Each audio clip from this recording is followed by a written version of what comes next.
All right, this is from Band Video. This is Alex Jones. This is out of Connecticut. This is an RN nurse telling us really what's going on. This media narrative is fake and it's false and it's abusive power.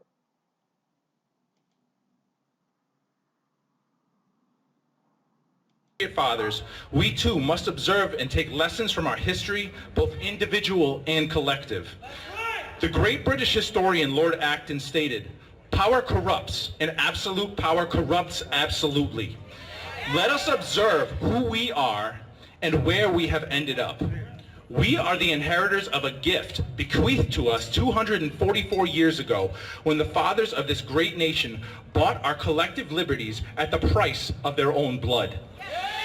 They fought the largest and most advanced army and navy from behind rock walls and winding roads, and through secret letters dispatched by their fastest riders, the Minutemen, alarmed the colonists of the advancing armies of the British Crown. We are not descendants of fearful men. I am a registered nurse and a certified emergency nurse and have worked in healthcare for over 20 years. I have been an RN for 8 years and worked in the emergency department for the past 4. I do not stand before you to represent any particular institution or corporation, but I stand before you as a practicing medical professional that questions the validity of the claims leveled about this pandemic. I stand with many other doctors, PAs, nurse practitioners, and a host of other medical professionals who dare to question the narrative as it has been presented to us by the media.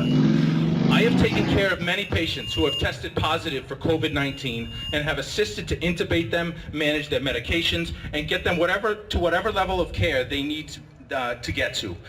As I have cared for these patients and attempted to keep up with the latest information as best I can, I have discovered that much of what is stated by the media outlets and state leaders does not match up with reality in the workplace and according to the scientific peer-reviewed literature. So what do the experts say? Is the view of the sciences and the healthcare community a consensus, as seems to be portrayed by the media and state governments? The answer to this question is a resounding no. I stand here as proof that the healthcare community is not of one mind. I have had many conversations with my colleagues who have expressed dissenting opinions from the apparent mainstream view. Should we mask? Should we open businesses? Should we be in fear of our lives? If we listen to the media and the governor like our own, the answer to this question actually stands in defiance of the data and history. The hospital that I work for has been, for the most part, eerily quiet for the past several months, since all this hysteria began. Many hospitals have been forced to furlough their workers and operate on budgets that put them in the red financially. Our country has largely... Now, did you hear that? The medical profession is not united in this. And many people have been put on furlough and the hospitals are running in the red. Ask yourselves, what in the hell is going on? Why are they doing that to our medical professionals and hospitals? There is no reason for that. It is political abuse and corruption and power. Shut down its workforce and hidden in fear from an invisible enemy that has claimed in the ballpark of as many... Shut down our workforce. Hidden in fear. What are we, mice or men? We need to get up and act and get involved and stop this tyranny. Many lives is a bad, severe flu season. In 1968 and 69, our country experienced the Hong Kong flu, which claimed 100,000 lives in the United States alone. And still, the Woodstock Music Festival went off without a hitch. U.S. businesses and private sector did not shut down, and a forced artificial... 68, 69, Hong Kong flu was even worse than this. And yet we didn't shut things down, Woodstock without a hitch, and they didn't close any of the businesses down, or did they self-quarantine or self-mask or any of this other crap. Artificial depression did not occur. However, today we collectively suffer from broad business closures, violating both the Constitution and our individual rights, driving the state and federal government to put us further into national debt by creating massive bailouts to cover the inept policy choices that have been made over these past several months. Mandatory masking policies are in large part a spurious attempt at best to gain PR for the state officials seeming to act as if they are doing something to protect us as individuals, while in fact may very well be putting us at higher risk for illness. Now listen to this. Anthony Fauci cautioned that people should see masks and think healthcare professionals in terms of use and necessity. The Surgeon General, Jerome Adams, has warned that general public should not wear masks as it can actually increase your risk of catching the disease. That's right! You said it! Masks are intended to be single use and disposed of afterward, not To be of single use and disposed of afterward. Taken off. used all day, every day. Yes! Not to be used every day, all day. The masks usually become a vector for transmission as most people wear them everywhere and constantly touch the mask and then their face and then everything else around them, thus potentially cross-contaminating everything. Yes! A recent careful examination Cross-contaminating everything. Oh my God, how stupid have we become to listen to these stupid-ass corporations, stupid-ass politicians, stupid-ass media. of 17 of the best peer-reviewed studies on masking does not demonstrate a conclusive relationship between the mask use and protection of influenza infection, which is the best comparison we can make to this new virus. Several studies have found significant problems with long-term mask use, including headaches, hypoxia, hypercapnia, or elevation of CO2 levels in the blood. Wearing an N95 mask for as little as 2 hours can reduce blood oxygenation by 20%, which can lead to loss of consciousness.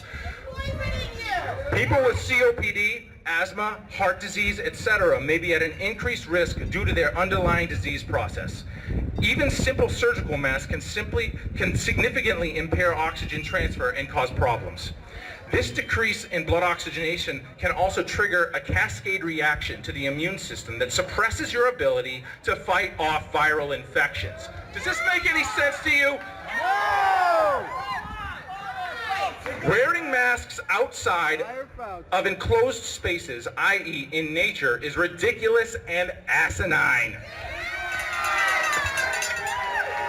Breathing fresh air outdoors, especially around trees and plants, actually confers immunological benefit to the body. And we are far less likely to contract the virus outdoors due to fresh air transfer and sunlight, which denatures a viral envelope. Dr. Russell Blaylock, board-certified neurosurgeon, states that research also demonstrates that masks actually become concentrators for viruses, as exhaled breath cannot expel the virus outside of the body, thus driving reabsorption of concentrated volumes of virus into the nasal passages, and can lead to viral infections of the brain by allowing them to travel up the olfactory nerve and into the brain itself. While wearing a mask may confer some benefit to those at high risk, the elderly and the immune compromised, it may also be the means by which they become infected. If you choose to wear a mask, at least be aware of the risks. Government officials not trained in healthcare practice should not be telling people to wear medical devices without spelling out the risks, and masks should certainly not be mandatory.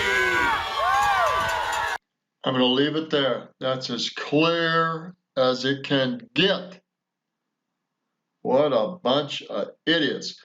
And we haven't talked about the use of masks properly, fully. We haven't talked about the use of gloves properly, fully. It should not be used out of a specific medical area. Should not be used without training, specific high-tech medical training. Should be disposed of immediately, not transfer germs everywhere. Same with a mask.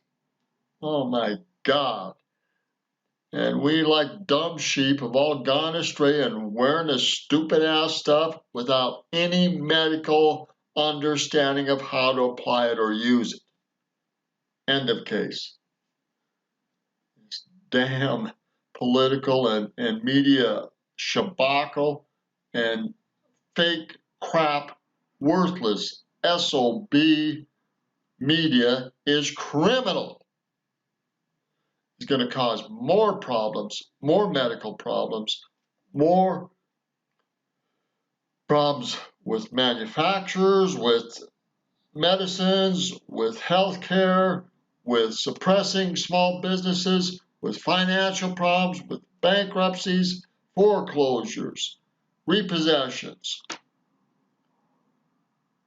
We haven't even touched the surface of what it's doing to the medical professionals that are required to go against their medical training. They're going elsewhere where staff has more leeway to do things properly. This is asinine. And it is divisive, and it is destructive, and it is unconstitutional. In Jesus Christ's name, amen. Stand up, rise up, and fight. Get more knowledge, get more understanding, and fight. You've been screwed over by media and politicians that have their head up their butts because they have been abusive of their power and authority, not seeking the truth, but abusive, tyrannical, and asinine. It's Roger Martin from Billings, Montana. Good day.